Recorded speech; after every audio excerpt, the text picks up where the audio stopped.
Good morning, everyone. How we doing out there in Final Cut TV land? Yes, indeed. Another Saturday to chat about Final Cut Pro and see what's going on. There's not, this is like the dog days of summer, except it's not the summer. It's November the 1st. So this is normally the month that we have the exciting Final Cut Pro Creative Summit in Cupertino. But this year, they've delayed that until the spring. But I'm not sure what they mean by the spring. Do they mean the actual physical spring, which would be after March the 20th? But so we have 4 months. I mean, if it's going to be after March the 20th, this Creative Summit, we have 4 or 5 months of, we don't know what. Is there going to be any activity on the Final Cut Pro front between now and the Creative Summit? That's what we're going to talk about. Let's get some of these. Hello. Morning, joining from Jamaica, absolutely, and our friend I Know Buddy over there on the X platform. Good morning, Richard, still in Lincoln, Nebraska. Hello from Quebec, our friend Daniel from Quebec, absolutely. So, so is there going to be a void of anything Final Cut Pro related between now and the summit? That could be not good if that's the case. Now, I don't mean a bug fix. That's not what I'm talking about. Is there anything else that's going to be happening with Final Cut Pro between now and the spring, which they said we're going to find out? We're going to find out more in December, a timeline, a schedule, or whatever, but that's a long time between now and the spring. Florida Space Coast here, cool and sunny. Absolutely. Why is that not showing up? Weird. There it is. No, that's not it. Oh, that's why. I got to put copy. I got to put copy down.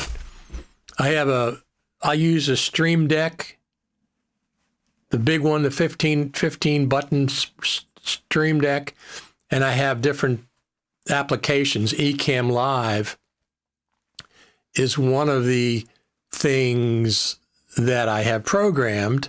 This thing is amazing because I use it for my dock. I launch all my apps on this thing because they're nice and big icons, and my poor old vision is getting worse and worse and worse.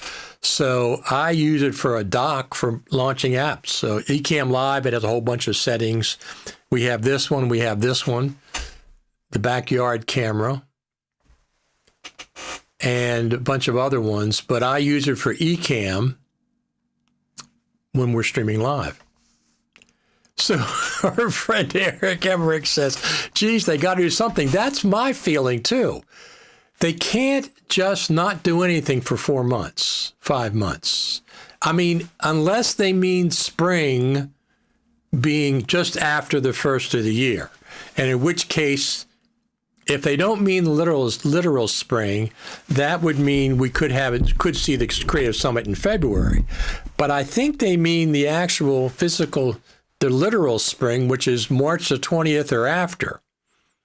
And as I've been saying all along, if they mean literal spring, March the 20th or after, because spring arrives on March the 20th in the U.S., and I know that because it's my birthday.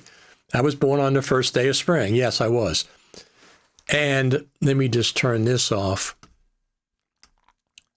I got some memory-hungry apps that are still being used. So if they mean the literal spring, March the 20th or after, it's not going to happen at the end of March, and it's not going to happen through mid-April because FMC is involved with NAB, which is probably their biggest event of the year. So that leaves at the end of April or May. Not going to be June, because first off, the summer starts in June the 20th, 21st, but WWC is at the beginning of June. So they're not going to do it in June. They're not going to do it in April, not at the beginning or mid-April because NAB. They're not going to do it at the end of March because FMC is involved with getting ready for NAB. They're very busy. So the best guess is, for me, is maybe the end of April, but more likely it's going to be in May. If they mean literal spring. Now, this is a good point. Meteorological spring is March the 1st. You're correct. That's true. So could it be, if they mean meteorological spring, then it could be the beginning of March. That would be cool. That would be very cool. So do you think if it's spring that big news could be an NAB splash? The Final Cut Pro team hasn't cared about NAB since 2018. That was the last time that was 5 years ago, 6 years, 7 years ago. They haven't been involved. There's been no Final Cut Pro events since the last one was 2019. 2019, the Faster Together stage. So 2017, 2018, and 2019, there were Final Cut Pro events at NAB. 2017 and 2018, the Final Cut Pro Apps team actually presented in the convention center Apple-approved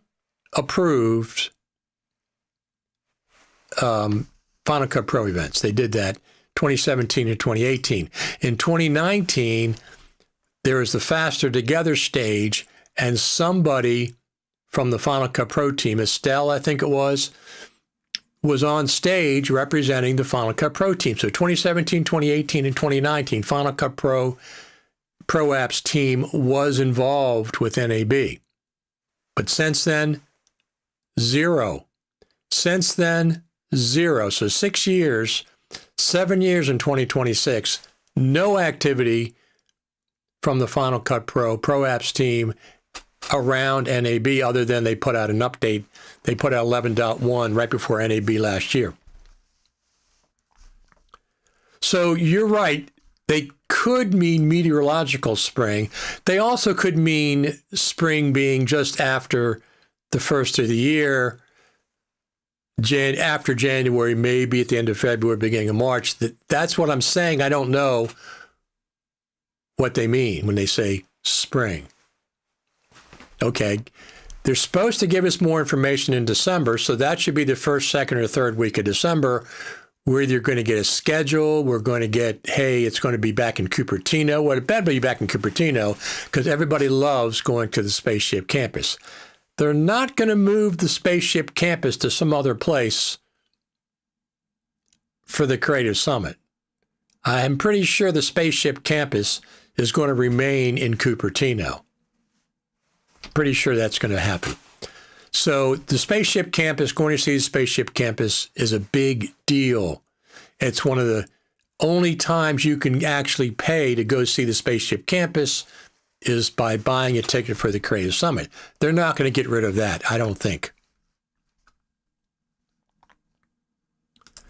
Good morning from Sao Paulo, Brazil. Sao Paulo, Brazil. Good evening from Denmark. Forgot that our change to wintertime here in Europe means that your 10 o'clock stream starts at 3 p.m. and not 4 p.m. here in Europe. That's a good point. Although I think we change this weekend. I think we change back to Eastern Standard Time this weekend, I think. So we won't be, right now we're Eastern Daylight Time. We changed Eastern Standard Time, I think, on this weekend. But anyway, there's lots of leaves coming down. I'm going to be busy tomorrow, Monday, and Tuesday. I got a leaf pickup Wednesday morning, so I got to get the leaves. They got to all be bagged and put out by the road. So I'll be busy. I'll be very busy. Let's just put it that way. Let's let me see this. What the heck is this in my way? Let's get that out of the way. It's a cable that's hitting me on the arm. Get rid of that so it doesn't do that anymore. Daniel says, yes, time changed tonight. Yeah, I just happened to see that. I forgot about that. So that's something, another thing we can take care of. Let's go over here for a second. I want to just see something real quick. Here we go.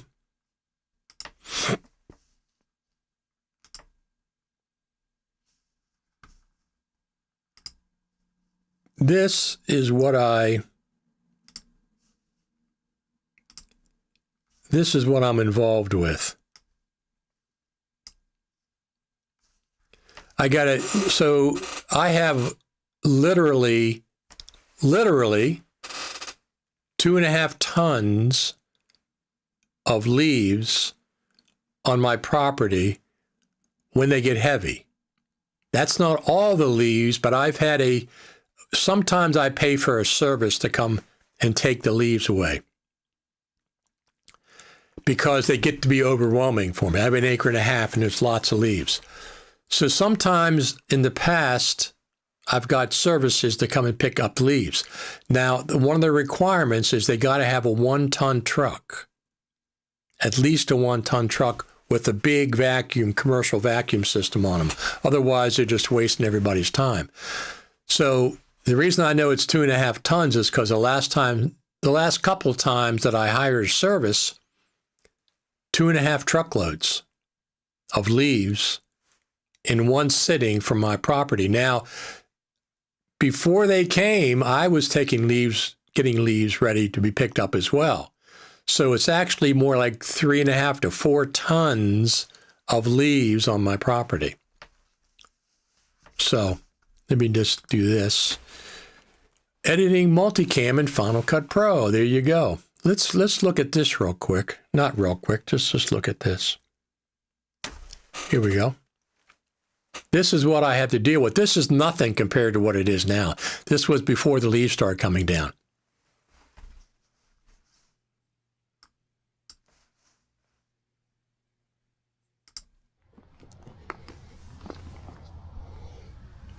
First thing you do, make sure this is turned up a notch or two. If it's back here, it won't start because that's the off position. Then you turn this red knob, push it down, and then underneath there's a bulb, primer bulb. Prime that 5 times or so, and then you should be good to go. I put my foot right here on this little corner to hold it down.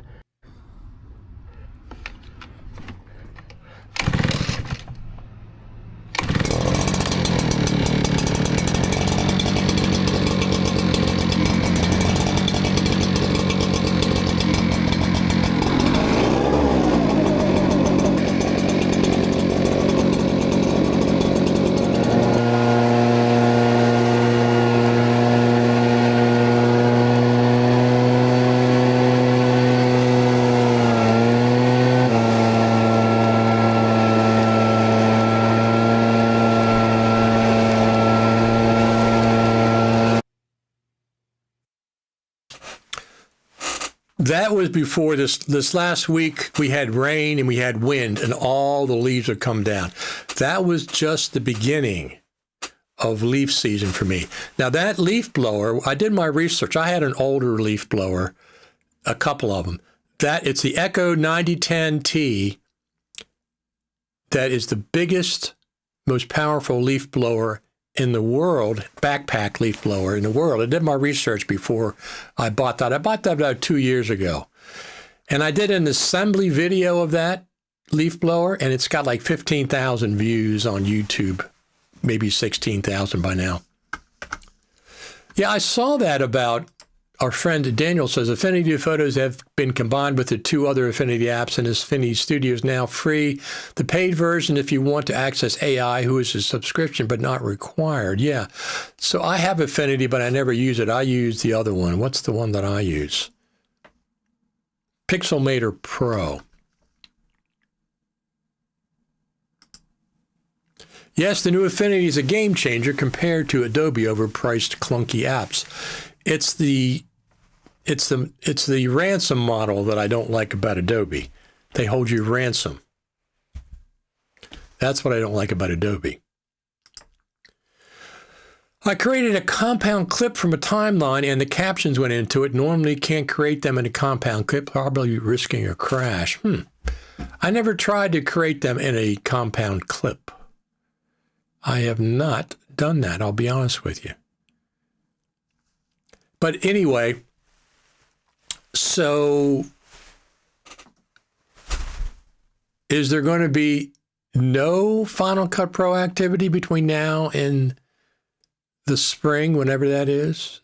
Like 3 months, 4 months with zero Final Cut Pro activity? This is the problem. And this is why, although we love the Final Cut Pro team, this is why they get criticized, because of the lack of progress and updates, especially compared to Blackmagic. I don't defend them on that, because I agree that it takes much, much, much longer to incorporate things than other companies seem to do. Now, that's just the way it is with Final Cut. And they've told us they understand people saying that it takes them longer. Well, it does. But I don't know what they're going to do. If they mean spring being May, that's 6 months. That means 6 months of no activity with Final Cut Pro. It's very difficult to keep promoting Final Cut Pro when there's no activity. I don't know what they're going to do. No idea. Just add a new plugin from BreadFX. You just added one? Is that what you're saying? As I'm watching, I'm doing a magnetic mask on a clip where I need to make the main subject lighter. Apple really needs to let Final Cut Pro use the power of the SoC better. 22% GPU use is not good. That sounds like it's not good to me as well. Let me just, Let me just check one thing real.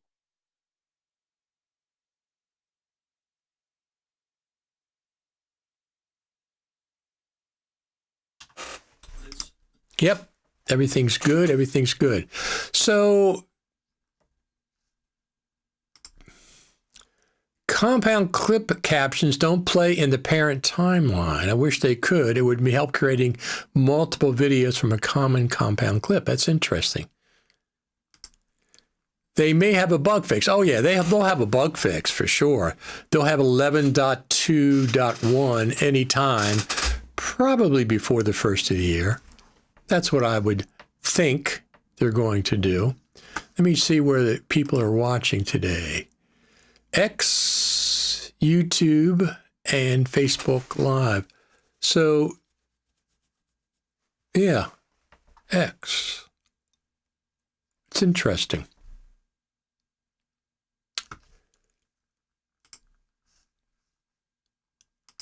Yes, Daniel added a new plugin to it's already BreadFX collection of plugins. BreadFX is a really good set of plugins, and they're very, very easy on the wallet, let's say. Not like some of these other companies that are charging an arm and a leg. I've seen some Final Cut Pro plugins that are $200, $300. Final Cut Pro only costs $299. Why in the heck should we be paying you $200, $300 for a plugin? That's ridiculous. Develop it better. Be more efficient. You guys are way, way, way, way monetarily too heavy on your plugins. Now, don't even get me started on these ransom subscriptions for plugins that some of these companies are trying to do. I just will not ever support that. I will not ever support that. So people have been talking about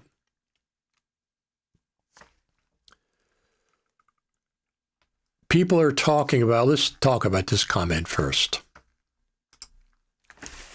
I was disappointed it didn't even mention Final Cut Pro or Logic at their spatial video event 2 weeks ago. A year ago, they mentioned at least Compressor, but now only Resolve with Fairlight and Pro Tools. Yeah, we've seen this. We've seen this before where they come up with new hardware or something and they talk about Blackmagic, but don't mention Final Cut.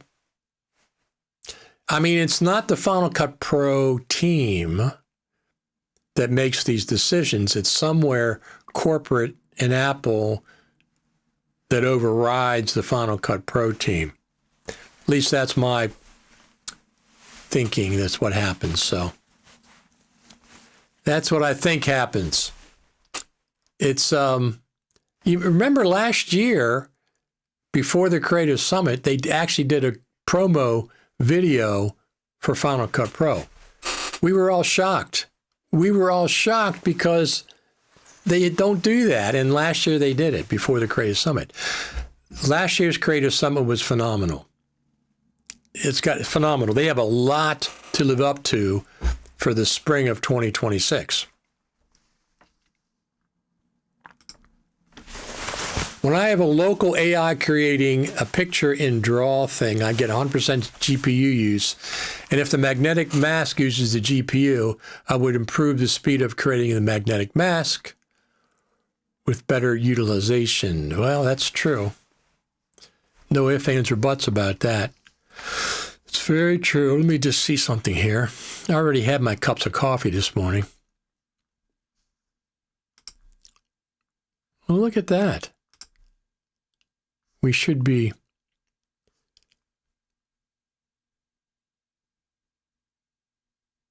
I'm just looking at something real quick. There we go.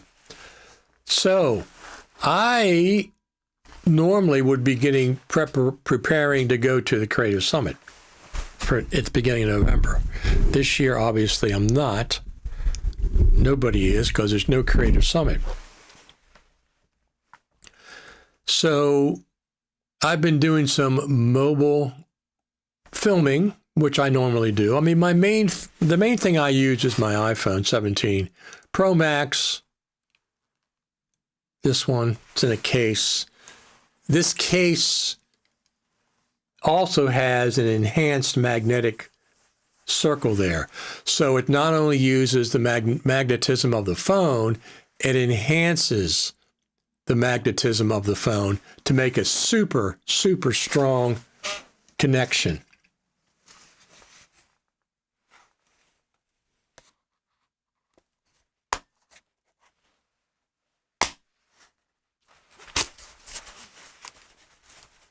Super strong connection.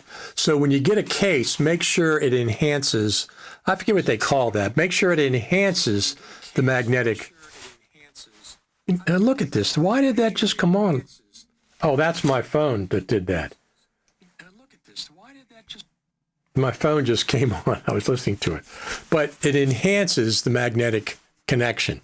It's not just going through the case. So that's what I look for in a case. This is a very, very thin case, but it has good protection on the corners, good protection, a bump around the screen, a full protection on the back.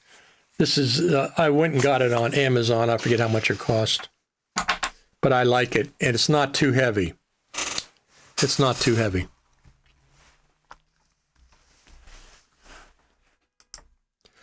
Can Final Cut Pro become Final Cut Studio combo again as the big news? Well, you mean put all those, well, the Final Cut Studio still had separate apps, right? They just bundled them all into one studio. Well, they have that now in the educational version.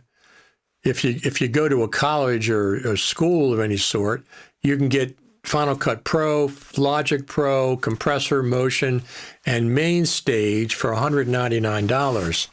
So they kind of have that already.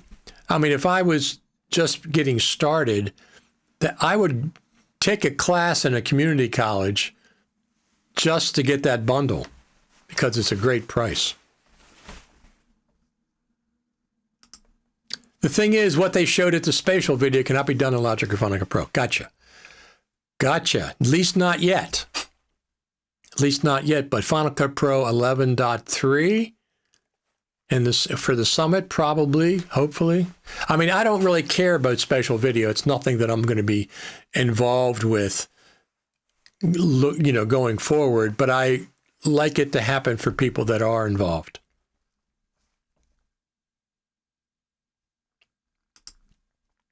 I think they'll be creating another promo video for spring. Well, FMC said by December we should see a preview.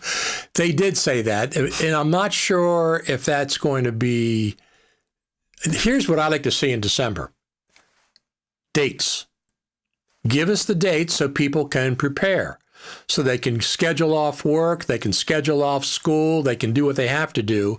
They have to do that months in advance. The other thing is airfare. The closer you get to an event, usually the more expensive it is. So if you can schedule in 2025 for an event in 2026, it's going to be the best price probably available. So when I go to the Creative Summit in Cupertino, I have 3 different airports that I can go into: SFO, Oakland, or San Jose. San Jose is by far the closest, but it has the fewest direct flights from the East Coast. SFO has the most. I've flown into all 3. I prefer San Jose because that's like 9-10 minutes from Cupertino, but it's a smaller airport. And whether there's a direct flight, it depends on when I book it. Sometimes there is, sometimes there's not. So I go to San Jose if there's a direct flight. So we'll find out within a month to 6 weeks some information about the Creative Summit, but I don't expect a lot of information. But like I said, the dates would be the best thing. The location, the hotel in Cupertino that it's going to be at, would be the second best thing.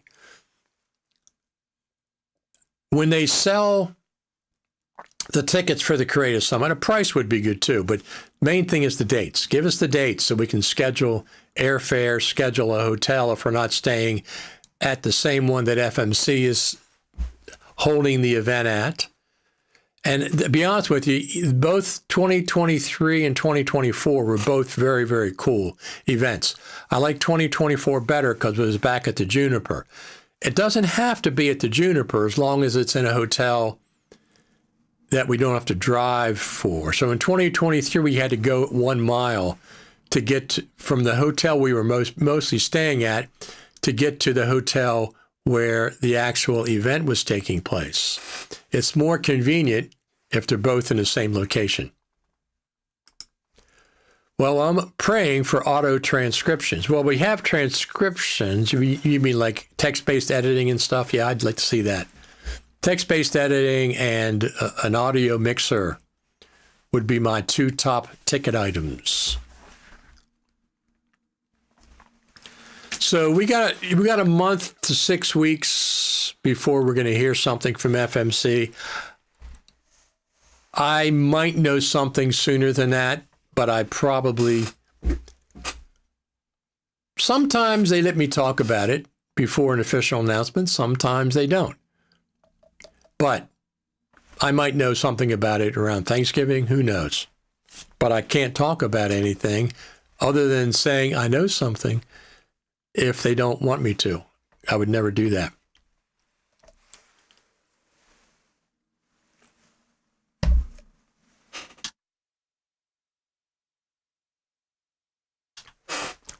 Now, we took a big oak tree down from here last year, so we don't have nearly the amount of leaves that we normally have in this one spot.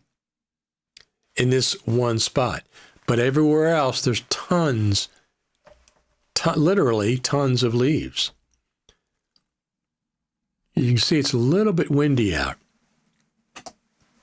I've been stacking firewood because we use firewood as our main source of heat throughout the winter. 2 to 3 cords, which is a 4x4 by 8, 128 cubic feet per cord. We use 2 or 3 of those every winter. And that's 90% of our heat. We don't have to pay for heat other than for the fan. praying for Audio Mixer in Final Cut Pro. It's there. They haven't turned it on yet. It's been there for years. They're still working with it. No subscription for Final Cut Pro. I don't think you have to worry about that. That doesn't even enter my consciousness. But I understand because people keep saying, oh, they're going to do a subscription. I will bet you a coffee that they do not do a subscription only. I mean, could they do a subscription in addition to owning it? Yes. Would they only go subscription for Final Cut? They would get so much flack for that. And they know it. They know we hate subscriptions like that. That's the reason I haven't, there's a couple of reasons why I haven't even touched Final Cut for iPad. It's a nice little app. We call it Final Cut Junior on this show since the beginning because it's not the full version of Final Cut. It's definitely not the full version of Final Cut. There's lots of things that are missing. But it is what it is. Apple has now this Apple Develop YouTube channel where they have smaller presentations and tutorials. Same thing would be cool for their creative apps, like DaVinci Resolve has, like Blackmagic Design has for DaVinci. They have all kinds. They have intense, incredible manuals. Now, Final Cut Pro's got a really good manual, too. They have a good team doing those manuals. And they update them when there's a new update to Final Cut, of course. That's completely normal, what they do. So, anything else related to Final Cut Pro?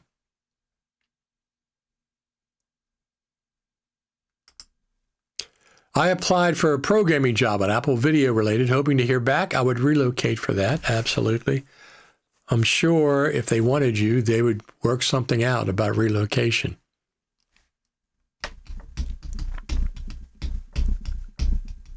The main thing is when you talk about Final Cut Pro and you talk about the Pro Apps Final Cut Pro team, be professional.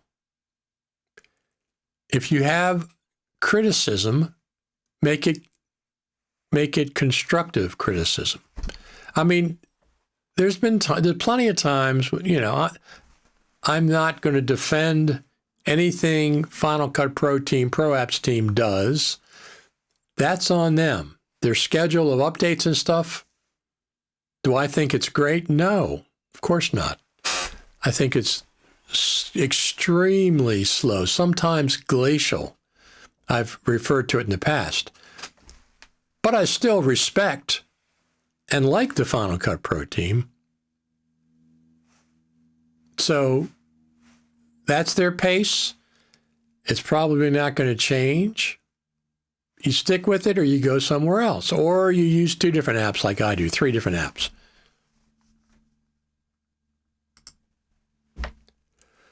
I read your manuals and discovered the Final Cut Pro is more powerful than I thought, especially roles. Yes, they are. Could be a junior Final Cut Pro for iPhone to be the big news at the Creative Summit. No, that would not be big news. That would not be big news because the Creative Summit is for professionals. Professionals are not going to be editing Final Cut Pro on an iPhone. That's more for social media, influencers that want to work on the go. I use my iPhone with LumaFusion when I'm traveling to edit and upload videos all the time. But that would not be big news. That would be I'm coming from the East Coast of the United States and spending money on a trip to Cupertino for an iPhone, Final Cut Pro on the iPhone? I don't think so. They can do that in addition to something else. That's not a surprise. It's already been on the iPad. It would kind of be a surprise for me if they ported it to the phone. Maybe a free version, scaled. That would be Final. So Final Cut Pro on the Mac is way up here. Very powerful, very, very good app. Final Cut on the iPad is a step down. We call it Final Cut Junior on this show. Final Cut, if they did a free version of Final Cut on the iPhone to compete with Adobe, That would be down here. So that would be Final Cut Pro Junior's junior version of Final Cut. I mean, I'm just being silly. But that's, if they do, I mean, Adobe has a free version of Premiere for the iPhone, but you can't get AI features. That's locked behind a wall. It's not too bad. I can edit on a MacBook Air in Final Cut Pro, like on the Go Edit. I think so. I think the Air, I think it's supported. Final Cut Pro is supported on the Air. I mean, that's the thing. They talk about, oh, I want to edit Final Cut Pro on the iPad because it's so portable. My 16-inch MacBook Pro is portable as well. It's just about as portable as my iPad Pro. And it's much more powerful. It's just more powerful. The iPad version of Final Cut is fine. I'm glad it's there. I wish they'd give us the option to buy a version for a year or two rather than rent it. I'm not going to rent it.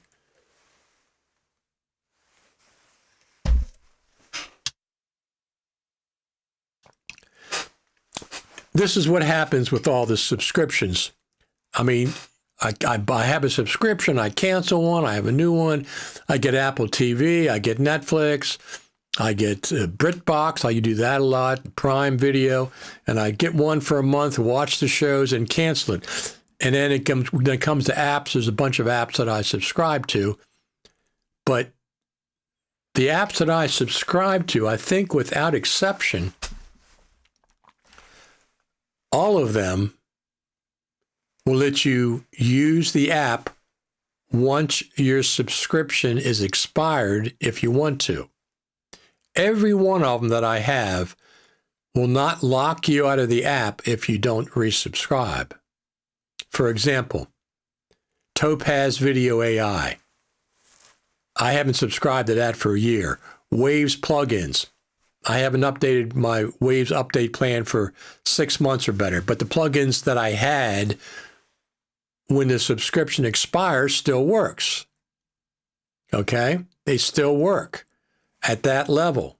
Heads does that. I have a bunch of Heads apps and I haven't resubscribed. SoftRaid from OWC does that. They don't lock you out of your RAID if you don't subscribe to the SoftRaid Premium. You can just use the SoftRaid Standard. So those kind of plugins I will subscribe to and things, apps I will subscribe to, as long as they don't lock you out of an app that you paid for if your subscription expires. That's the way I don't mind that. And I really don't mind the iPad Final Cut Pro subscription because it's simple to unsubscribe month after month. Use it for a month, unsubscribe. Use it for a month, unsubscribe for month 4 and 5. You just do it on your phone. It's simple. Plus, it's only $4.99 a month. So I don't mind the subscription model of the iPad. It's just the principle.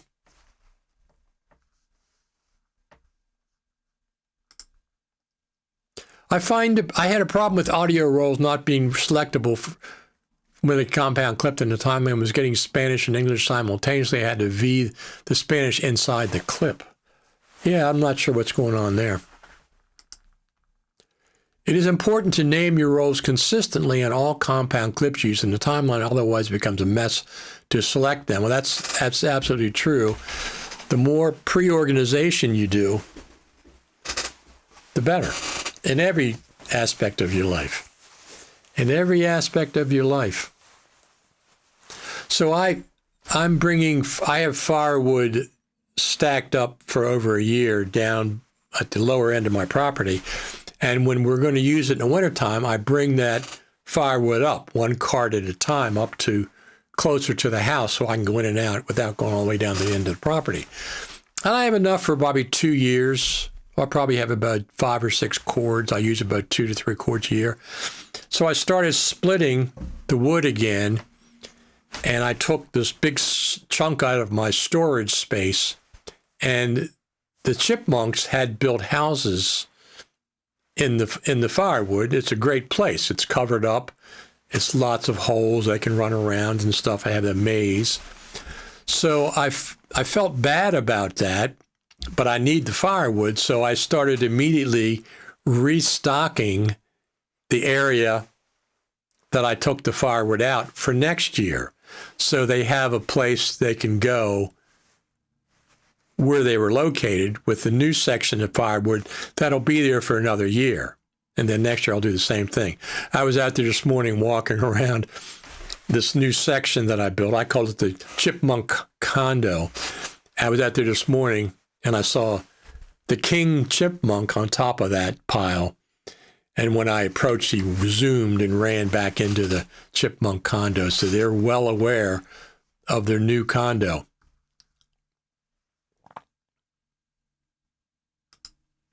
Can Final Cut start offering Final Cut for iPad in subscription and buy option? Well, yeah, I think they can if they wanted to. It would be two different places on the App Store, I guess. I don't know how that works.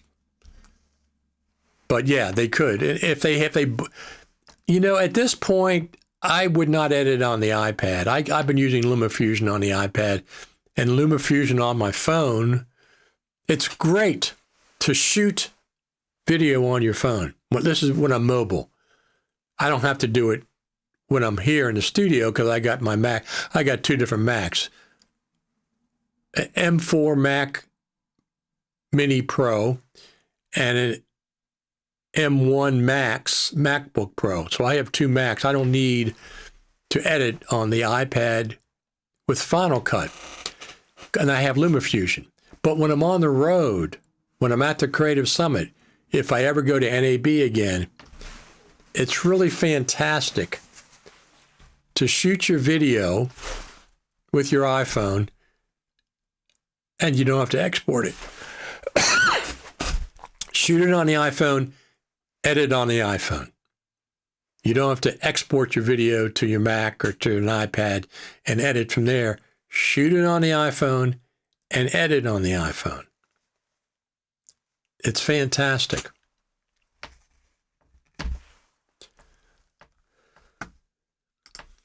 It would be different in-app purchase for rental versus buy. I think from what Philip told us, our friend Philip Hodgetts, they'd have to have two different versions on the App Store. With the speed of upgrades, the Final Cut Pro, Apple would make a fool of themselves if they participated in NAB, where people most likely would compare new features announced or shown by Blackmagic, Apple, and Adobe. Blackmagic has a gigantic presence at NAB every year, the biggest, and they do a great job. Fantastic job.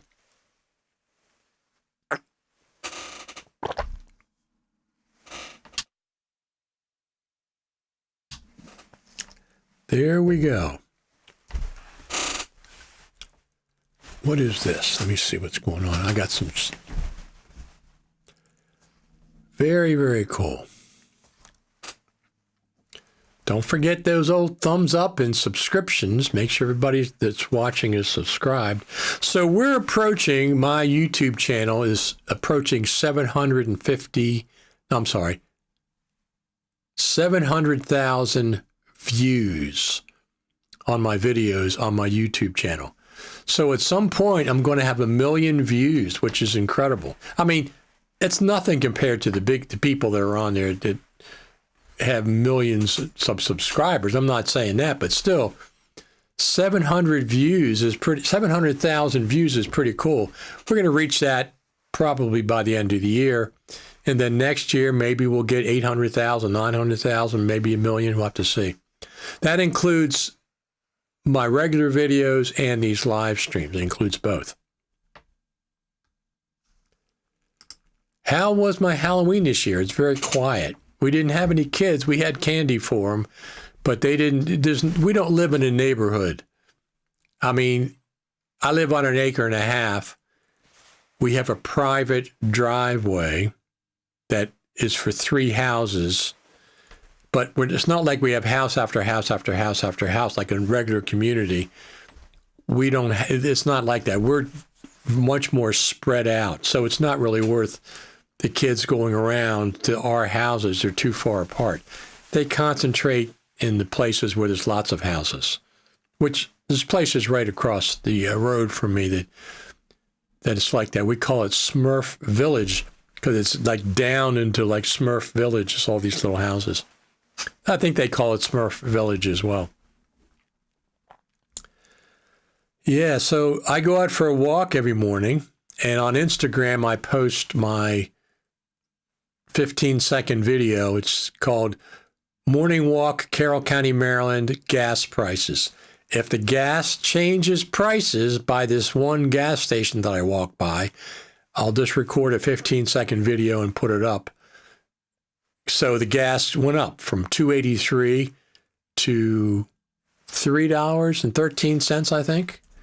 It went up in the last couple of days, so I posted a video this morning. I think that's what it is.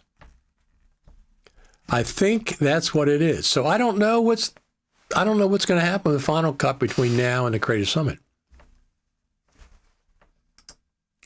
I end up overbuying candy. M&Ms weren't popular this year. So when we were kids, we liked the candy bars. The big Milky Way was probably my favorite. As an adult, Milky Way, the dark chocolate Milky Way are fantastic, but Three Musketeers is great. What's the one that has Rice Krispies in it? I forget what it's called. Nestle's Crunch. Even the peanut butter one. We love the big candy bars. Well, candy corns, I used to eat them like, we get the bags, we get crazy. When I was a kid, we lived in a neighborhood, there was lots of trick-or-treating. Lots and lots of trick-or-treating. Now, not so much. We had some candy in case we got a doorbell ring, but it's not really, our house isn't really set up for that. The kids know. They go where there's density.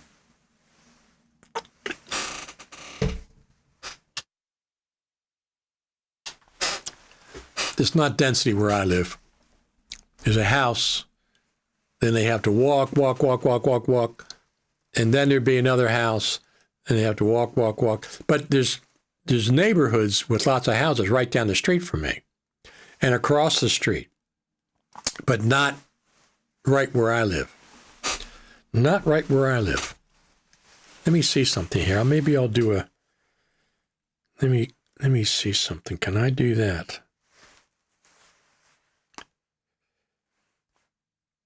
Memories. I don't want memories. You know what? The organization in photos for videos is horrible. It's been horrible for years. I shot a video this morning, and they have it memories, albums, people. Where's the video I shot this morning? It's terrible. It's just absolutely terrible organization. It makes no sense whatsoever. Those people should be let go. Videos. You guys are just terrible. There it is, one of them. Here's one. No, that's not it. So I film. Let me see if this is the one I'm going to see.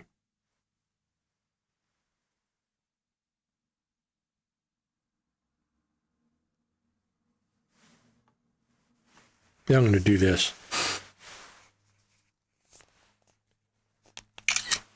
Take a screenshot, and let's see if that shows up in my photos. Sometimes I have trouble finding those too. Let me see, I'm going to send it to my Mac Mini. And then we'll bring it over and show you my driveway. Here it is.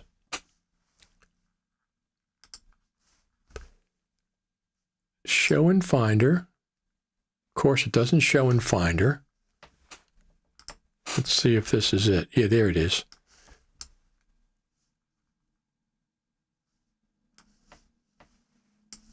This is my driveway. This is my driveway. You can see kids aren't going to come down here. There's no houses hardly anywhere. There's one all the way at the back, and I'm over here this way, and I have another neighbor that's over there, but you can see there's not any density of lots of houses. Anyway, this is my driveway. I shoot on this location until the leaves come down, and then if it snows, I might shoot as well. So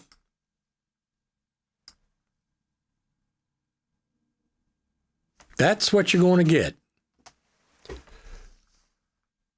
When can we expect B-roll? We can expect B-roll right now, but that doesn't mean we're going to get it. Time for B-rolls from Blackmagic's court. That's my understanding. It's up to Blackmagic to incorporate B-roll support in Final Cut Pro. I mean, Apple's not going to develop that. They've enabled the ability to put a B-roll plugin in, but they're not going to enable it. From what I understand, it's up to Blackmagic, and I'm not sure, since Blackmagic incorporated ProRes RAW across a lot of their products, including their free camera app, I'm kind of surprised that B-RAW is not now native in Final Cut Pro, at least as far as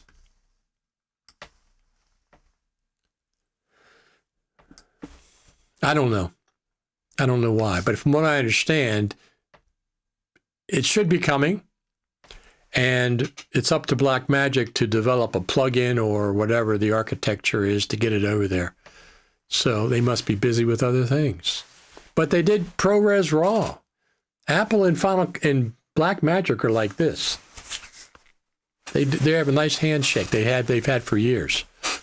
Blackmagic was actually at one of the creative summits because I interviewed the young woman who was manning their booth. And years ago I said, "Where's B-roll support in Final Cut?" She goes, "Wish I could tell you, I don't know." So what else is going on? Anything else going on? Let me see if there's anything going on X related to Final Cut Pro. We had Halloween here. Oh, look at that. How many people are watching on X right now? It says 10 on X, and a bunch of people on Facebook and YouTube. We got about 35, 40 people watching live right now. Look at that. Thank you. Thank you. So in the United States, we're having Thanksgiving. It'll be the next holiday coming up in 3 weeks, because today's November the 1st. 3 weeks, something like that. I like Thanksgiving and Christmas after that. I like both holidays because I like the meal that's surrounding that.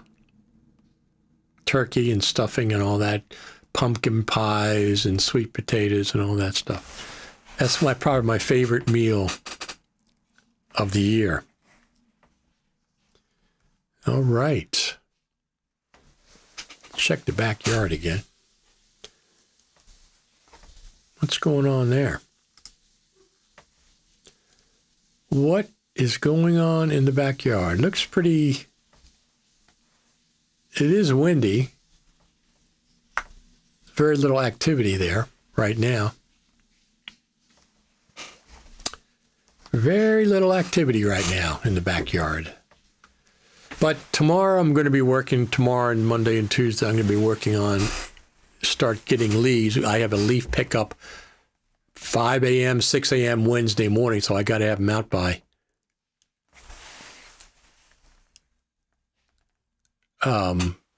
Tuesday night. So Sunday, Monday, Tuesday, it's going to be nice weather. We had rain for like 24 hours. We had incredible rainstorm. As a matter of fact, let me see something here. Let me see something here.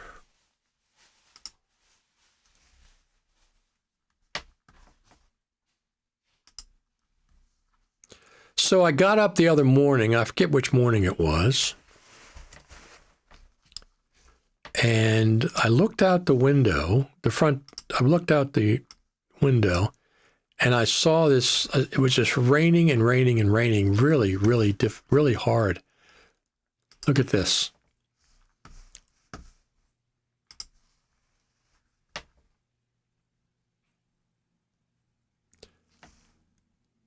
Oh, I got to turn the. There you go. It was a lot of rain for like 24 hours. But this is like flood zone kind of rain. So this was what I looked at out my window. And it was too dark to shoot with an iPhone, so I pulled up my Lumix S5 Mark IIX with my telephoto lens. It's a 35 to 150, I think, f2 to 2.8. The maximum f-stop is 2.8, so it's really good in low light. So I pulled my Lumix S5, and I shot that video you just saw in 6K. I have everything's in 6K on the Lumix. Not open gate, because I have no reason to shoot open gate. If I did, I would, but I don't. So I just shoot 16:9. And on the iPhone, it's 17:9 if you shoot open gate.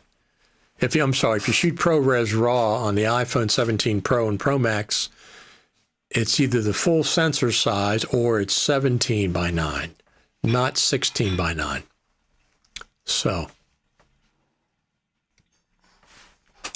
So this time of year, since I'm not doing prep work for the Creative Summit, I'm working outside, splitting logs, firewood for next year, because I let it age 1 year.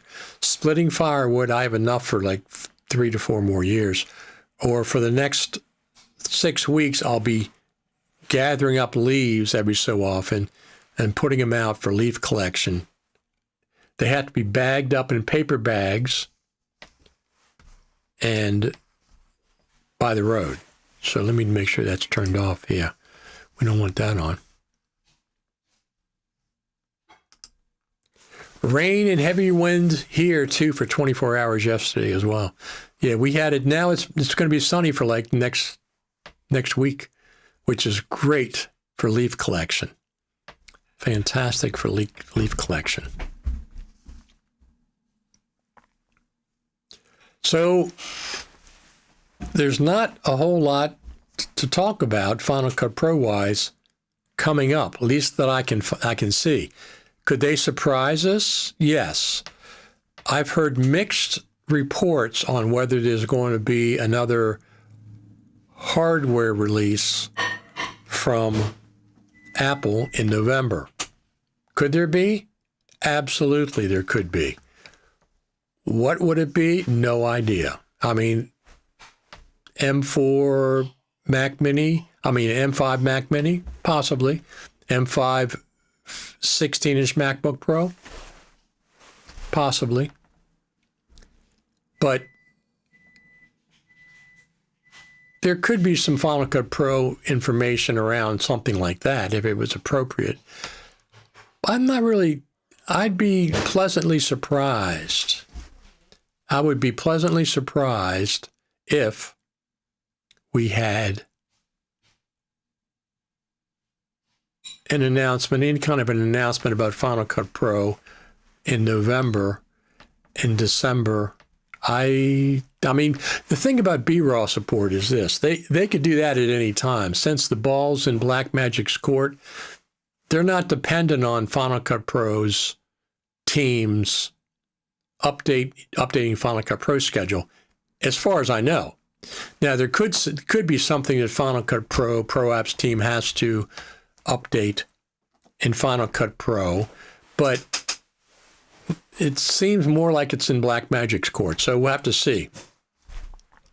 Could that come out this year? Yes, I'm surprised it's not here already. I'm surprised BRAW support's not here already.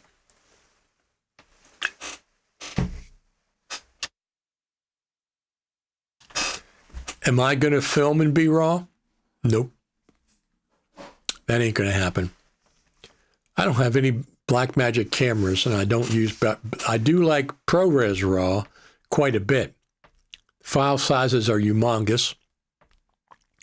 So I only film some things in ProRes RAW, but I really like it. So you have more control over things, color processing and all that stuff. So we'll have to see how that goes. All righty. Yeah. Unless there's something that's going to happen that I don't know about, I don't think we're going to go 6 months and have no Final Cut Pro news. That seems like a long time to me, because they do get criticized for that. Hello from Richmond, Virginia. Is that what you're talking about, Richmond, Virginia? I haven't been down to Richmond for a long time. My band played an after-hours gig years and years ago in Richmond, Virginia. That's about 90 miles from me, I think. Something like that. DC's about 50 to 60, and then Richmond's another 30 miles from Washington, all the way down 95. If that's the same Richmond you're talking about. One thing I do not miss is driving to Washington every day. When I quit the National Archives, I was a post supervisor down there. When I quit the National Archives, part of that was the drive. It was 3 hours every day, hour and a half to an hour and a half back on a good day. On a good day, if traffic was bad, it would be worse. I just didn't like it. I just got to the point where I said, I don't want to do this. So, yes, Richmond, Virginia. Hope the Creator Life is treating you well. It is indeed. I'm doing fine. I do all kind of things. I like filming. I've been filming for a long time. I'm still trying to get a music video out this year. I'm going to film for 2 different music songs that I wrote, and I'm going to use video from the one location. So I'm going to set up my Lumix S5 Mark II-X to shoot 6K. Maybe OpenGate, maybe not. And then I'm going to use my iPhone 17 Pro Max to shoot in ProRes RAW. And then I'll use my GoPro, which is around here somewhere. I don't even know where it is. It's around here somewhere. My not my GoPro, I'm sorry. My DJI Action 5 camera, which I really like. I'll use that as sometime I put it on the stock of my guitar so you can look down the fretboard as I'm doing stuff. So I might do that again. So I have those 3 cameras, and it won't be the only shoot, but it'll be one of the main shoots for one of the songs, and then fill in spots for one of the other videos. I've been trying to do this for a long time, and it's just like, I haven't got around to it yet. I have not got around to it yet. Well. I think we're going to stop here today. There's just, if there's no Final Cut Pro news or other kind of news in the industry, you guys got to chime in and give us something to talk about. One thing I like about Final Cut Pro is I don't have to buy the most expensive Mac to run it. It's so smooth on my M3 iMac. Very cool. So I did iMacs for a couple of years, for years. Maybe 3 iterations of Macs were iMacs. And then I went to a MacBook Pro. No, then I went to my 2019 Mac Pro, which I really liked. And then from there, I went to MacBook Pros. And now my main machine is a M4 Mac Mini Pro.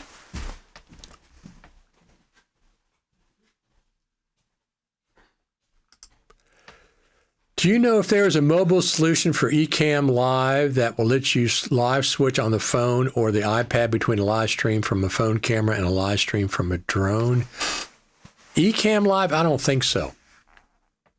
You're saying Cam Live, but I think you mean Ecamm Live. I don't know. A live footage from a drone, does the drone broadcast? If you want live footage from the drone would have to broadcast, right? Is that what you're talking about? Or you have to have HDMI out of your controller to go.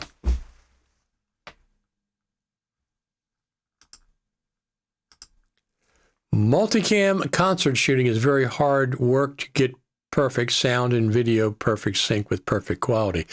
So I have the audio is already recorded on both of these videos that I'm talking about.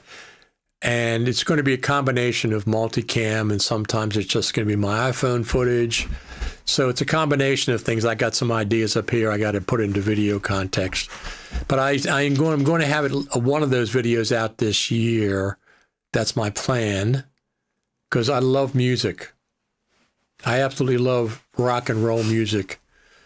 It's been a passion of mine since I've been a little kid, so I write music. I wrote lots of music. The intro song is something that's me and my band playing. It's a live version of a song we did. So, the intro song for Final Cut TV. All righty. So, if anything's going on in the world of Final Cut Pro, I mean, I don't even check the App Store. I'd be shocked if they came out with a feature update to Final Cut Pro, but we'll have to see. We do want to give a round of applause. And why didn't that? Let me do that again. There it is. For the Final Cut Pro Apps team. The remote goes through the phone, so I thought there would be a way to live stream using the phone screen. There's probably a way you could do that. It goes through the phone. You could do, can you do that? I think so. Yeah, I think you're right. With the Mac, with the screen. I think there's a way. I don't know. So years ago, 2018, 2017, 2018, 2019, we used to go to NAB. I would use a Rode Wireless Go system for interviewing people and recording. And I sometimes use a lapel microphone plugged into the Rode. The Rode might be in my pocket or on my belt. And I would use that. And then when the first DJI mic system came out, the Mic 1, I switched from Rode to DJI because the DJI was big. It's still big. It's a big clunky, their microphone is big and clunky, and their transmitter, receiver, it's big and clunky, so I stopped using Rode. I had Rode 1 and 2, sold all that, got the DJI Mic 1. Then the DJI Mic 2 came out, and I bought the DJI Mic 2. And I would use it, as either a clip-on, or I'd run a lapel mic up through my shirt and put a lapel on. I used a Hollyland lapel mic. And also, what I also did was I have let me pull that up here. Hold on a second. I posted that this morning.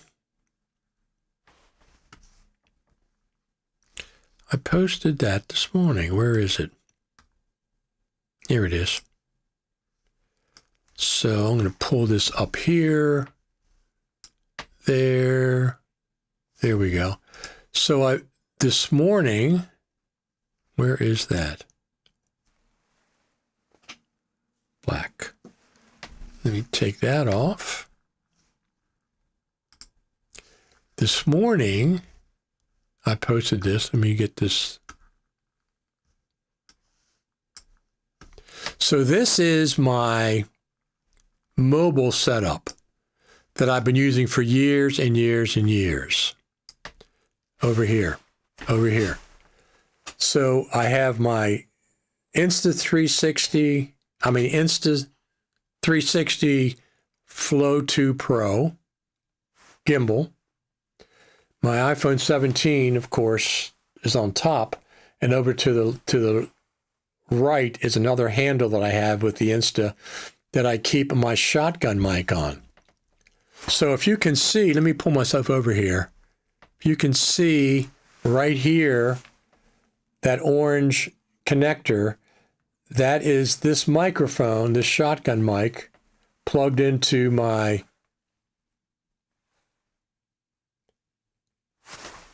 that shotgun mic plugged into my Hollyland Lark Max 2 transmitter. So I have a lapel mic on me, and I have this shotgun mic for people in front. This is a normal setup when I go out and film live. You can see in the meters above, there's two different levels, the shotgun mic and the lapel, which I wear. Just clip it on it here, whatever. So I have both microphones plugged in, and this is my normal setup. This is my normal setup. I have to have a wireless system that I can plug a microphone into. That's just the way I film. Which is the main reason I didn't get a DJI Mic 3. The DJI Mic 3 has no mic input on their transmitter. No mic input on their transmitter. You can't do an external mic with their system. You could with the DJI Mic 1 and the DJI Mic 2. I had them for years. They were my main wireless audio system. DJI Mic 3 said, we don't need that. We don't need it. Who uses a microphone? I use it all the time. I use it all the time. I plug in that shotgun mic when I film live. So DJI Mic 3, nah, not interested. Right from the beginning, I wasn't interested.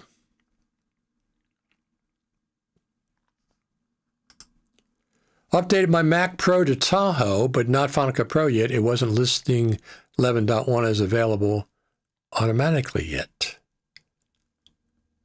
11.2.1, right? 11.2.1, I think.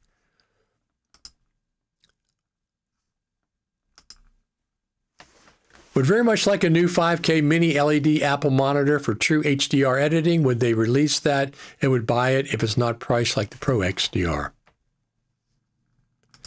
My MacBook Pro is still Sequoia in what I use for editing. I have a Sequoia MacBook Pro. Mine's a 2021, so whatever it came out with, I have all three of the operating systems on my MacBook Pro. Milcore Pictures, how you doing? I'm disappointed the MacBook Pro M5 Max will be for next year. Yeah, that was kind of interesting that they didn't even have an event, so they didn't have that much to show. They did the Air, or the 14-inch, I guess the 14-inch MacBook Pro is M5, and the iPad Pro is M5. So I've heard different rumors that some people say there is going to be more Macs coming out in November, because they do release them in November sometimes. We'll have to wait and see. I'm just curious if there's going to be anything Final Cut Pro related over the rest of this year into 2026 before the Creative Summit. We'll have to wait and see. The main thing is, if FMC and Apple, when you make your announcement in December, let us know two things. The main thing is let us know the dates so we can make preparations, arrangements, take off work, take off school, airfare. Let us know the dates so we can make arrangements. The other thing is the location. If it's going to be back at the Juniper, that's fine. We're very familiar with the Juniper. It's worked out great. You did a great job last year, both Final Cut Pro team and Future Media Conferences. They gave us meals every day of the session. So we had catered meals. And I don't mean like a sandwich.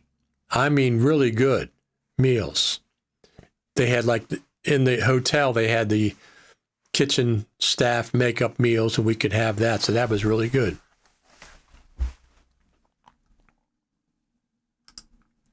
I also just buy Hollyland wireless mic system from iPhone, and the kit have 2 receivers and 1 USB-C, Lightning and other 2 lapel mics. Great kit for me, absolutely.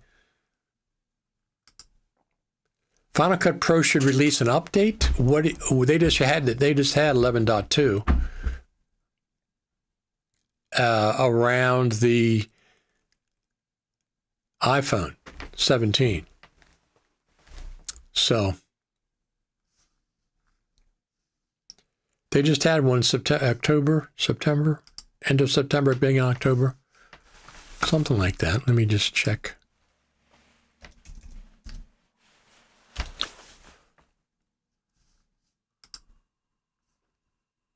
Yeah, 11.2. So if there's any update bug fix, it'll be 11.2.1. And then I'm just going to presume 11.3 for the Creative Summit in the spring, whenever that's happening. But they could do whatever the heck they want. I mean, their schedule is very fluid. I think they'll release an update for the end of the year. They just had 11.2, just came out a month ago. So I'm not sure why you think there'll be an update. I mean, they'll have a bug fix update. I've been saying that for a while. But I would be very surprised, pleasantly, if they had features for Final Cut Pro before the end of the year. I doubt that. But, I mean, B-Raw could happen at any time. That's big for a lot of people. Not for me personally, because I don't use B-Raw, but for a lot of people. Just don't jump to 11.5. I don't see that happening. They got to have something for the Creative Summit.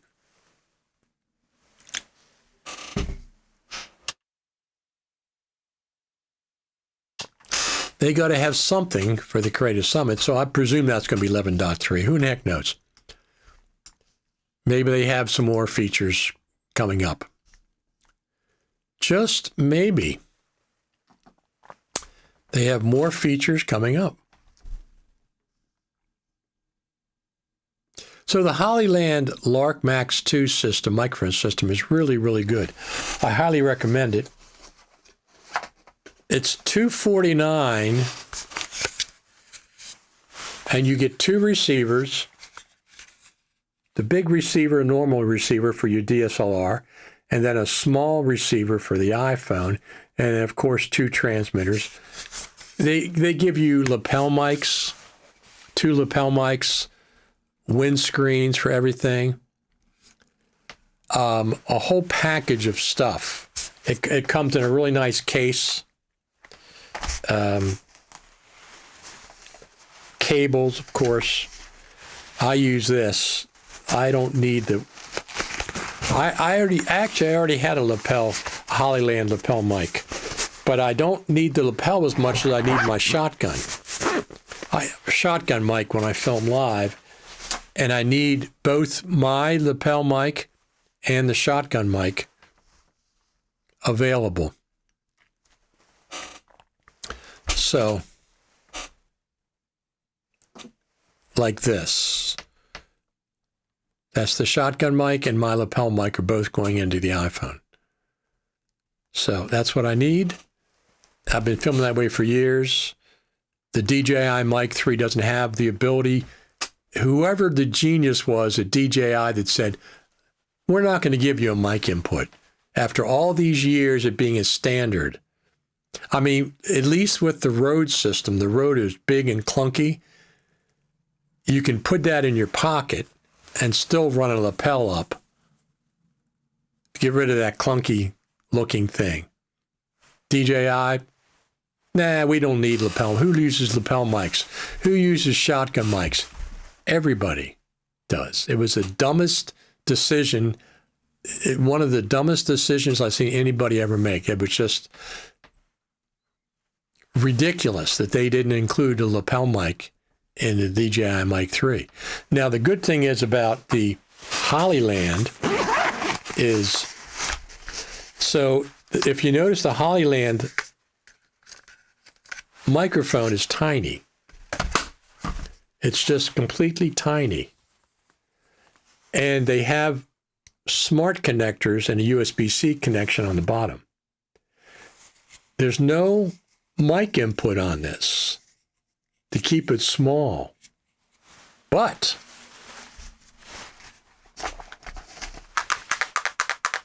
they did give you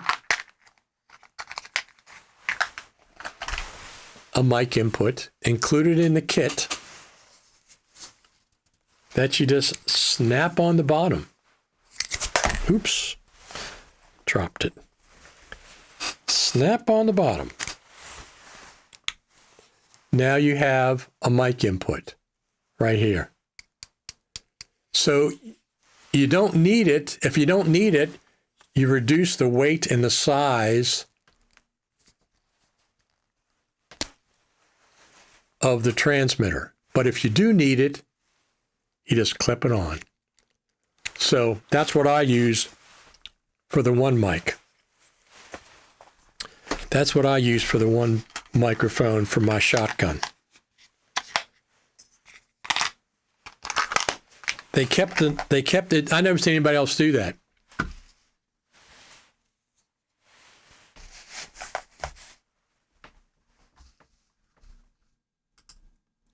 After they release of a new chips, now M5, the update, I may be wrong. I don't think they're going to right now. Is there a headset that you recommend to listen to the interviews? Yes. Hollyland has this included, and they're fantastic to listen to interviews with. Over the ear, these are not in ear. They don't go in your ear. They just hang on the outside. They're a little speaker that hangs on the outside of your ear. So you can still hear things happening, but these go over the ear. These are included in the kit that I have, and these are not Bluetooth. They're 2.4 gigahertz transmission receiving. You can switch them to Bluetooth if you want to use them for your phone, but they're 2.4 gigahertz audio monitoring, far superior to Bluetooth. This is the kit that I got. I think I paid $250 for it. I've seen it as low as $239 a couple weeks ago, some kind of special. So get the kit with the headphone monitoring. That's something else that DJI does not have. There's no option for that kind of headphone monitoring. So I'm very pleased with this. And it costs, without the headphones, it's $100 less than the DJI. DJI is $339 or something like that. This is $249 without the headset. With the headset is $279. Still cheaper than the DJI system.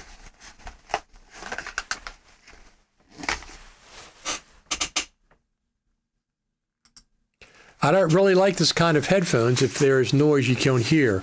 No, you can hear. Like I said, this is not Bluetooth. This is 2.4 gigahertz.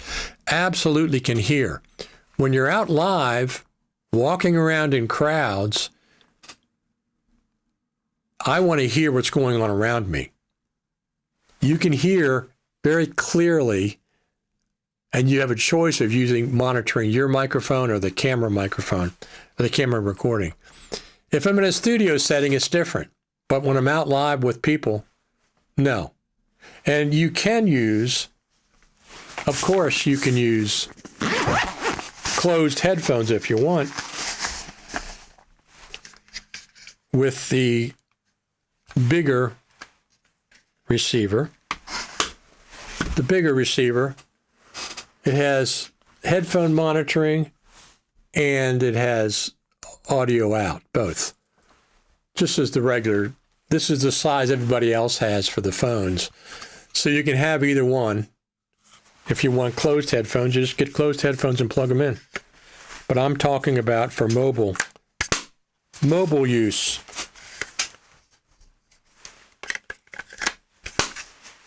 And I keep all the little bits and bobs in a mini DV case, so I can keep track of them and don't lose things. And the other thing that I have is this is my new favorite SSD for recording ProRes RAW on the iPhone. It plugs in just like this. 2 terabyte SSD. And this is the important part. 2 terabyte SSD. Look how small that is. And I keep dropping things. And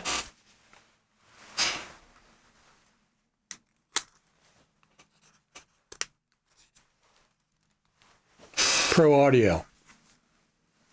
2 terabyte SSD, Hollyland 32-bit float audio going into my phone with a 2 terabyte SSD that can record ProRes RAW. No dock necessary. This is connected right to the SSD, and you also have power delivery. If you can see it or not, there's a USB-C port there. You can power everything with external power on this little tiny SSD. This is 2 terabyte. Pro Audio, 32-bit float audio, something else the DJI mic does not have. They don't have 32-bit audio transmission to the phone. The Hollyland Lark 3 is the only one that has 32-bit audio transmission to the phone. It records 32-bit audio as well as a backup. But this is what they call full chain audio, 32-bit audio transmission. Up to 1,000 feet away. It's pretty cool. Pretty cool. To be honest with you, if I didn't use the Hollyland system, I would stick with my DJI Mic 2 system, because I need to have the ability to plug in an external microphone. And I can't with the DJI Mic 3. So there's no way I'd consider that under any circumstances. Hollyland would be my first choice by far. Quality is great. I got to have the ability to plug in an external microphone in my wireless system. Got to. So what else is going on? Anything else going on? For studio monitoring, I have 2 over-the-ear headphones and 1 wired Bluetooth, depending on the situation. Yeah, I'm talking about live. In the studio, I have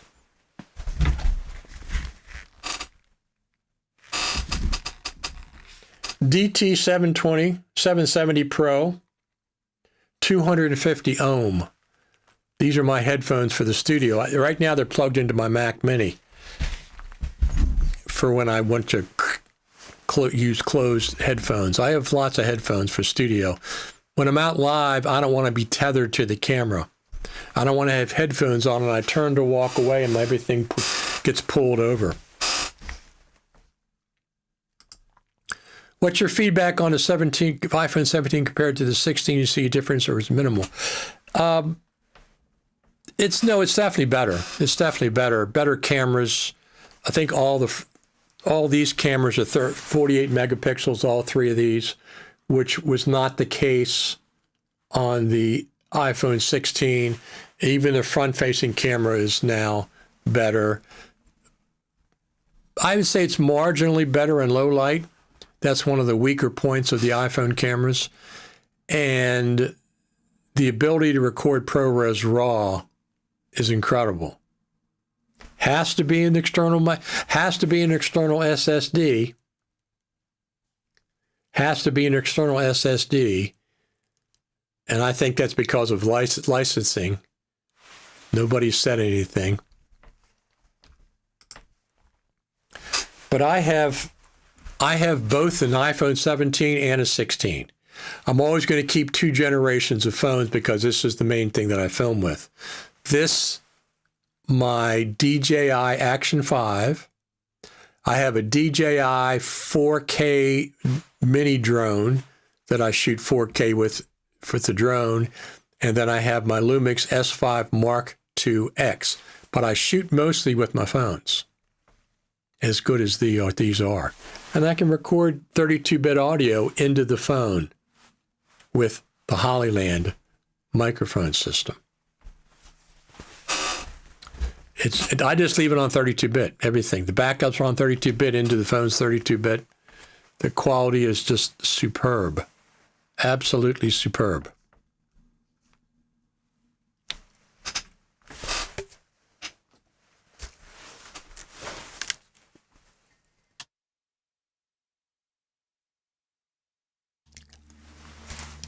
Nothing much going on outside there. It's kind of a nice spring day. I'm going to be outside when I get done this live stream.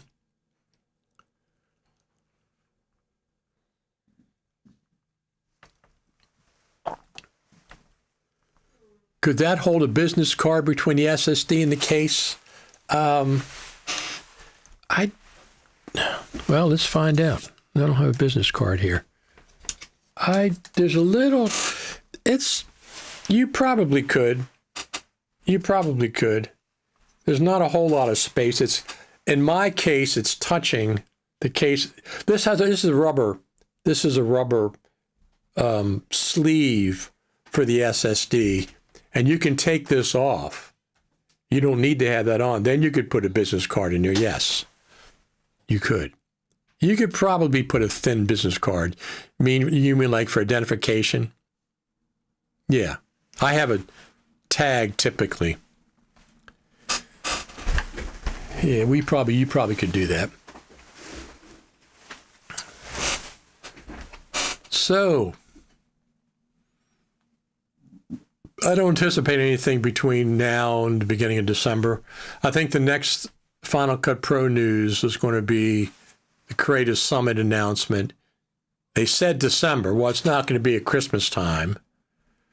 The closer you get to December, to Christmas, the 25th, the more people are away and not around and stuff. So I suspect they'll make the announcement first, second week of December. And we'll have some more information, not 100% of information about the Creative Summit, but hopefully we'll have the dates. That's the important part. And probably the hotel in Cupertino. Hopefully.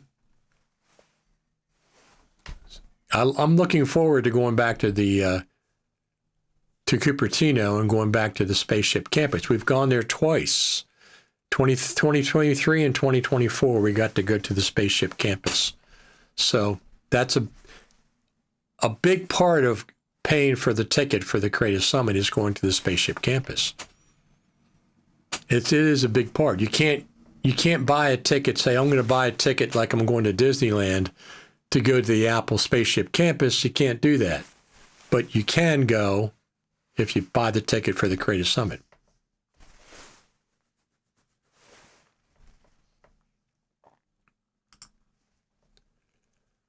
Do you think above 1 terabyte SSD is overkill for iPhone shooting? Not if you're shooting ProRes RAW.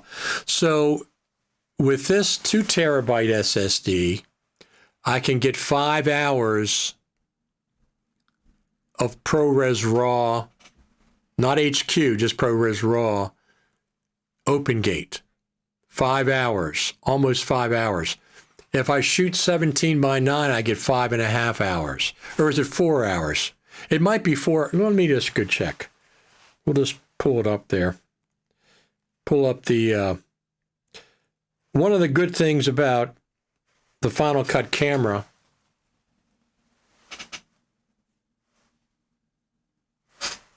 it automatically selects the SSD if it's plugged in. You don't have to go into any menus and stuff. So let me see what it says. Oh, let me put it on ProRes RAW.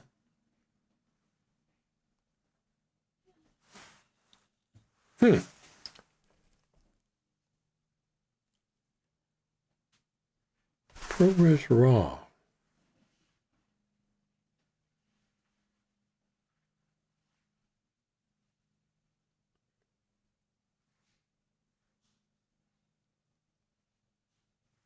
Wait a minute. Why is it showing Apple Pro? Oh, I don't have it on RAW. That's why. Yeah, it's 4 hours. 4 hours OpenGate on ProRes RAW. 4 hours on ProRes RAW for OpenGate on a 2 terabyte SSD. I'm not going to record anything for 4 hours. So plenty of space on the 2 terabyte. It's four hours on OpenGate ProRes RAW, which is the full sensor size. If you switch it to 17 by 9, you get 5.5 hours. ProRes RAW. 5.5 hours, 17 by 9, 4 hours OpenGate on a 2 terabyte drive. So do I think above 1 terabyte is overkill for iPhone shooting? Not if you're shooting ProRes RAW. You mean on the internal iPhone SSD? I have a 1 terabyte. I would not get over that. No. I would not get to 2 terabyte when you can't record ProRes RAW internally. No, I don't need that. You still have to manage.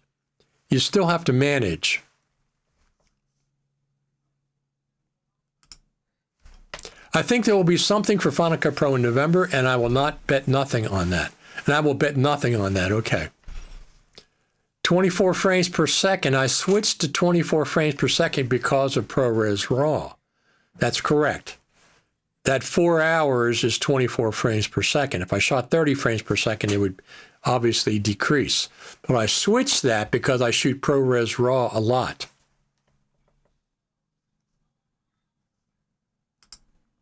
On your advice, I also bought this SSD. I did buy the 1 terabyte version. So yeah, the 1 terabyte version will give you 2 hours, but in 24 frames per second, that's a good point. I know Buddy points out 24 frames per second, it gives you 2 hours on a 1 terabyte. But I like the 2 terabyte. I'd get the 4 terabyte if I had it. And I still have my Lexar SSD, but I might sell that. I like this system a lot better. You don't have to have the separate hub for it.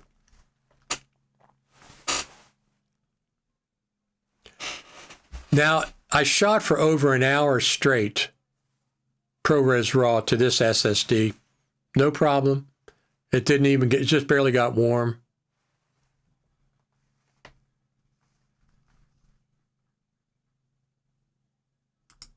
So is it 2H by Thunderbolt external SSD? It's a USB-C XSD. You talking about Thunderbolt? No, it's not Thunderbolt. The iPhone's not Thunderbolt. The iPhone is USB-C. The iPhone is USB 3. It's not Thunderbolt. If that's what you're talking about, Daniel. 2 hours by Thunderbolt external. Yes, it's 2 hours for 1 terabyte external SSD. I'm not using my internal one. 2 hours ProRes RAW OpenGate, 24 frames per second. Because my 2 terabyte is 4 hours ProRes RAW, 24 frames per second on the 2 terabyte external. It's not using your internal because Apple's not allowing that directly. This is phenomenal. I really, really like this. I can balance this on my Insta360 Flow 2 Pro. If I take the case off, it's under 300 grams. With the case, it's borderline, a little bit over 300 grams. So I'm waiting for a new gimbal that has the Insta360 Flow 3 Pro, maybe, that's ups the limit to 400 grams. As long as they don't make the arm shorter, because the arm has to be a certain length or that won't clear as it rotates. Like the Hohem has this 400 gram payload, but you can't use this. You can't use this on the system on the Hohem because it hits. This hits as it rotates around on the Hohem. So I got the Hohem. I tried it. It hits as it rotates. I sent it back.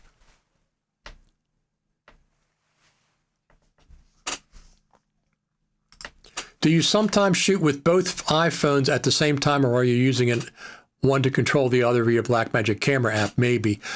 I sometimes shoot with both, but usually it's the iPhone 16 Pro is behind the scenes.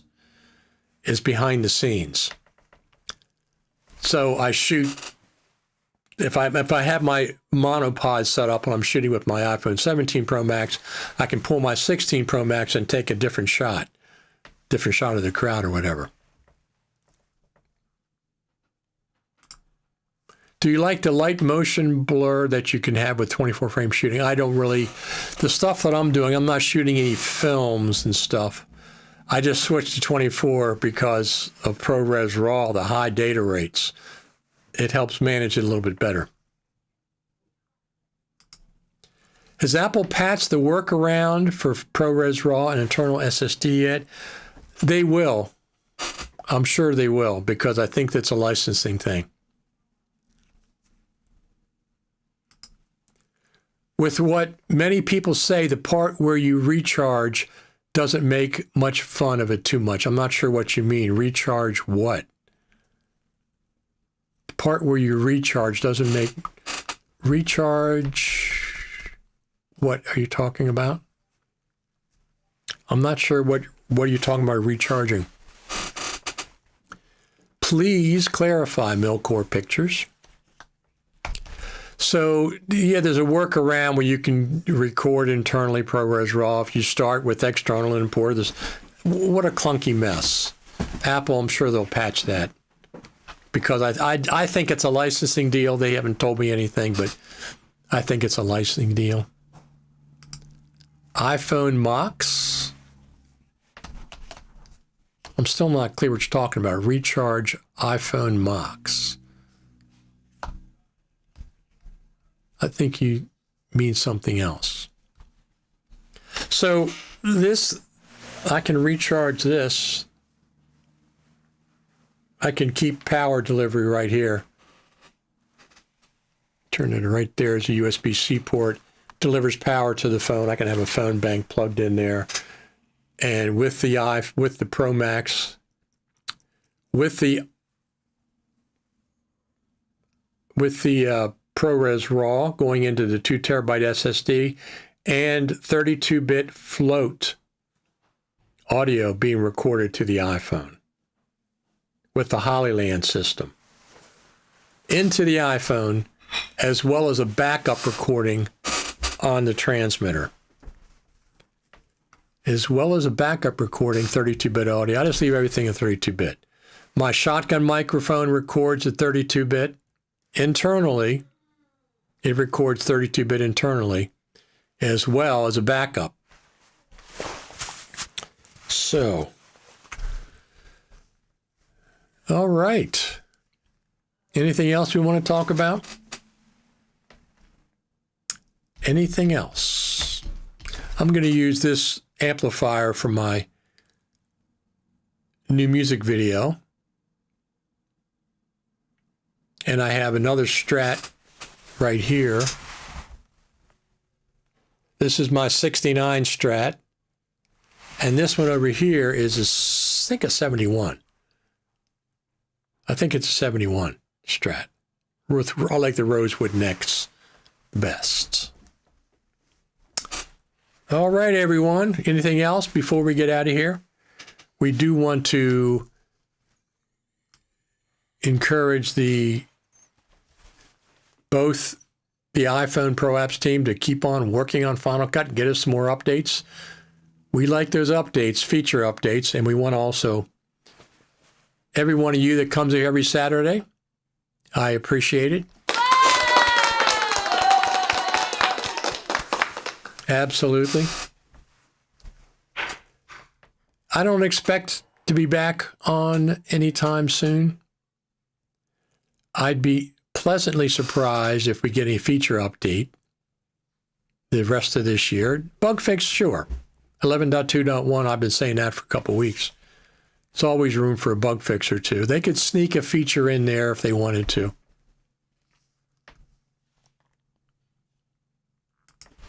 Since you are a musician, is lamp versus transistor a legend in terms of quality difference? You're talking about tube. Tube is phenomenal. Tube amplifiers are phenomenal. However, this one is not tube. They have got incredible amp modeling in this thing. And you do that with their app. You go through and you create different combinations of pedals and stuff, and you save them, and then it plays through the amplifier. I got a great sound out of that. The back part of the iPhone would get scratches.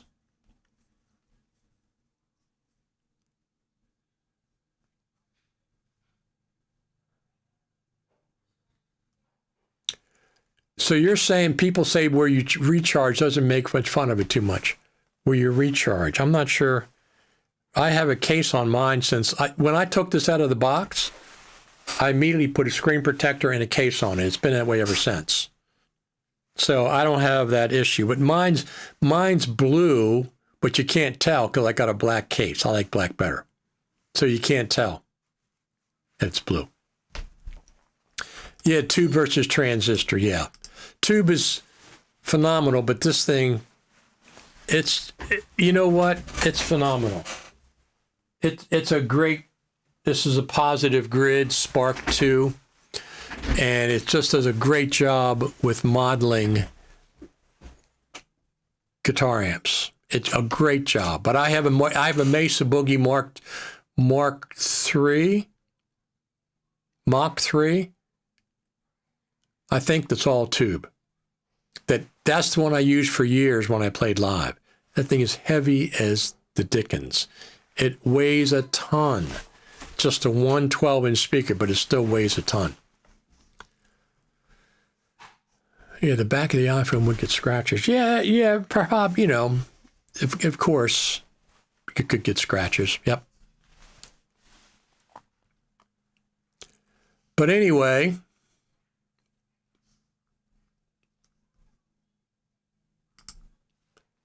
tube amps are like shooting on celluloid. There is definitely a different quality versus digital. Yes, I agree with that until I got this Spark 2, and it's the sonic qualities and the versatility of this thing is phenomenal.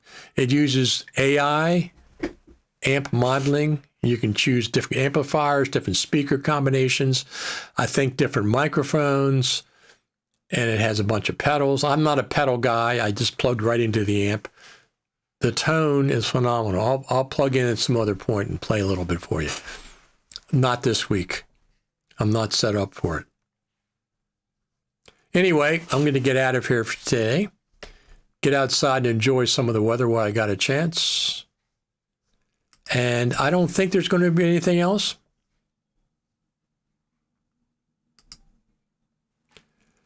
Michael J. Fox interview on guitar while he is sick at the incredible Coldplay concert.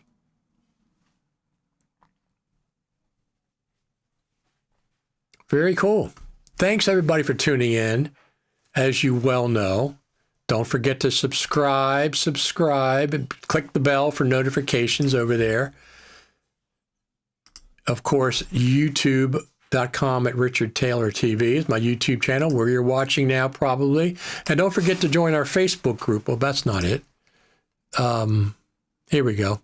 Facebook groups, Final Cut TV Radio. That's where we talk during stuff during the week. Be professional and constructive. Thank you. Thank you for tuning in today. You're the best audience we've been going, this will be our third year, starting our third year in January, I think. And like I said, I've got 700,000, we're approaching 700,000 views on a YouTube channel. Look, for some of those people that have millions of views, it doesn't mean anything. But for me, 700,000 is a lot. We're approaching 700,000. I'll make the announcement when that happens. Thanks, everybody, for tuning in. If there's any Final Cut Pro news, I'll be back during the week. Other than that, I'll see you next Saturday, probably at 10 a.m. They're switching the time, though, from daylight to standard time next week. Don't forget. Thanks, everybody. Talk to you later.